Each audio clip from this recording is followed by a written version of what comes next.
Mel Gibson recently shared an update on Lethal Weapon 5, confirming that he'll be directing it, along with a sequel to The Passion of the Christ. He said both films are next on his list, but it's kind of a toss-up as to which one gets rolling first. I don't know, and that's the funny thing, Gibson told Comic Book. There are a lot of hurdles to getting any movie made, not just budget-wise, but there are a million reasons why something happens or doesn't. So right now, it's really just a gamble to see which one kicks off first. It's like trying to figure out whether the chicken or the egg came first. During an appearance on the Inspire Me podcast, Mel Gibson opened up about his role in continuing the iconic Lethal Weapon series, especially after the passing of director Richard Donner. Gibson, who is set to direct Lethal Weapon 5, sees it as a way to honor Donner and carry on a story that's close to his heart. "I'm going to direct the 5th film in the Lethal Weapon series." Richard Donner, who directed the other 4, sadly passed away, and he was a good friend. "He kind of tasked me with carrying the flag on that one, so it'll be an honor for me to do that," Gibson shared. He went on to explain that Donner had already made progress on the screenplay before his death, and they've built upon that work, with Gibson feeling happy about the direction it's going. The Lethal Weapon series, which kicked off in 1987 with Gibson as Martin Riggs and Danny Glover as Roger Murtaugh, has become a beloved action franchise, grossing over $900 million worldwide. While plot details for the 5th movie are still unknown, Gibson's comments suggest that Lethal Weapon 5 will stay true to the franchise's roots, promising more fun for fans. Stay tuned to Collider for updates. While it's great that Lethal Weapon 5 is coming, there are a few things the movie should keep in mind if it doesn't want to end up as just another failed reboot. Sure, Lethal Weapon 5 is just the latest in a long list of 80s franchise comebacks, but it has a chance to learn from the mistakes of those that came before it. Hollywood loves a good 80s throwback, and this nostalgia trend has been going strong since 2013, when the Goldbergs started looking back at the Reagan and Thatcher era. Then Stranger Things came along, followed by a wave of reboots and reimaginings of old 80s classics. If anyone doubted that 80s nostalgia was still a big deal, Top Gun: Maverick proved it in 2023 with its massive box office success. So it's no surprise that, even after the Lethal Weapon TV show got canceled, Lethal Weapon 5 was announced. Originally planned to be directed by Richard Donner before his passing, the film will now be directed by Mel Gibson. While Gibson's got an impressive record as a director, his history with public controversies, like racism, misogyny, and anti-Semitism, could hurt the movie's chances. One thing Lethal Weapon 5 needs to avoid is repeating Die Hard's biggest mistake with its sequels. The heroes in the Lethal Weapon movies, Riggs and Murtaugh, have survived their fair share of chaos, but that can only go so far. Murtaugh has been talking about his age since the 2nd movie, and now, decades later, they can't be completely invincible.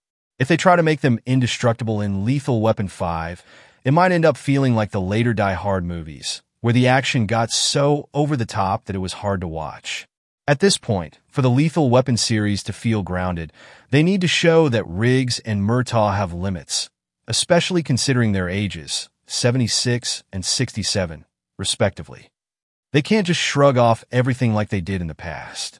Another pitfall to avoid is the Predator's problem. While it's pretty easy to steer clear of the problems in Rambo, Last Blood, the Predator shows a more complicated issue for sequels. Despite having tons of action, the movie lacked heart, which is something Lethal Weapon 5 definitely doesn't want to repeat. The biggest issues with The Predator were its confusing editing and underlit action scenes, which made it hard to care about what was happening. But beyond the technical flaws, the movie felt unnecessary, and it didn't address important story points or characters, leaving it feeling unfinished. Lethal Weapon 5 can't afford to make the same mistake. If it feels like a movie that didn't need to be made, it could really flop. Lastly, Lethal Weapon 5 needs to be careful not to make the same mistakes Rambo, Last Blood did with its storyline. Like most action movies, Lethal Weapon 5 will probably have Riggs and Murtaugh going after criminals, but it's important to be thoughtful about how it handles its villains. Rambo, Last Blood made the mistake of using harmful stereotypes, particularly with its depiction of Mexican villains trafficking women, which got a lot of backlash. Lethal Weapon 5 needs to avoid that kind of tone or storytelling. The second movie did a good job handling sensitive issues like apartheid, So Lethal Weapon 5 should take a similar approach and steer clear of anything that feels xenophobic or out of touch. Given the 25-year gap since Lethal Weapon 4, it seems like a no-brainer to have Lethal Weapon 5 introduce the now-adult kids of Riggs and Murtaugh as the new leads. By the end of the last film, Riggs had a son, and Murtaugh was a grandfather. Now that so much time has passed, it would make sense to bring in those grown-up kids to carry on the legacy of their dads. Plus, after all these years, it's hard to deny that the original Murtaugh really is too old for this, just like he said in the first film. On the flip side, some people think that killing off Martin Riggs in Lethal Weapon 5 might be the easiest way to fix the series, but it's not as simple as it sounds. Mel Gibson, who's returning to direct the sequel after the passing of Richard Donner, said that filming would likely start in 2023. However, the franchise has some serious hurdles to jump. Gibson's past comments, including racist, misogynistic, anti-Semitic, and homophobic remarks, have turned a lot of people off from his work. Plus, his role in Dragged Across Concrete, where he played a corrupt, prejudiced cop, didn't help his image. It might seem like killing off Riggs could be a way to avoid the controversy, but that wouldn't really work for Lethal Weapon 5.